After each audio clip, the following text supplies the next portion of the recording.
করার জন্য আমগুলো কেটে নিয়েছি, কি ছাড়িয়ে এরকম করে টুকরো করে নিয়েছি।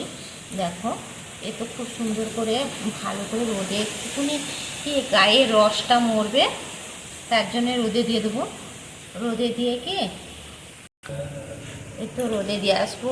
গায়ের জল শুকনো হয়ে গেলে বেশি রোদ খাওয়ানোর দরকার নেই, শুধু গায়ের রসটা মরবে, জলটা মরবে, তার জন্য কি রোদে দেওয়া হবে। তো মোরব্বা করবো, দেখাবো। চিনি আর এটা আছে পানমৌরি নিয়ে চলে এসেছি, কড়াই দিয়ে দিচ্ছি।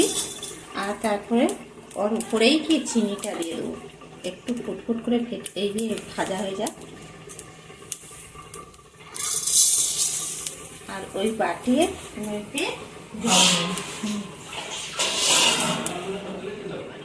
ওই বাটির 1 বাটি চিনি দিচ্ছি, 1 বাটি জল দিচ্ছি। দেখো চিনিটা একদম তো গলে গেছে, আর চিনিটা এরকমই হবে। তারপরে কি চিনিটা এইরকমই হবে, দেখেছো একটু তার মতন হয়ে যাবে। তারপরে কি গায়ে জল মেরে নিয়েছি, দেখো এরকমই শুকনো হয়ে গেছে, একটু হালকা জল নেই। তারপরে আমটা দিয়ে দিচ্ছি। আমটা ভালো করে নেড়ে এবার ফুটাতেই থাকবো। আমটা ফুটুক এখন। কয়েকটা এলাচ ফাটিয়ে নিয়েছি, দিয়ে দেবো। আর এই আমটা যত টক আম হবে ততই কি আচার করা খুব সুন্দর হবে। এই যে মোরব্বার জন্য খুব টক আম ভালো হবে। দেখো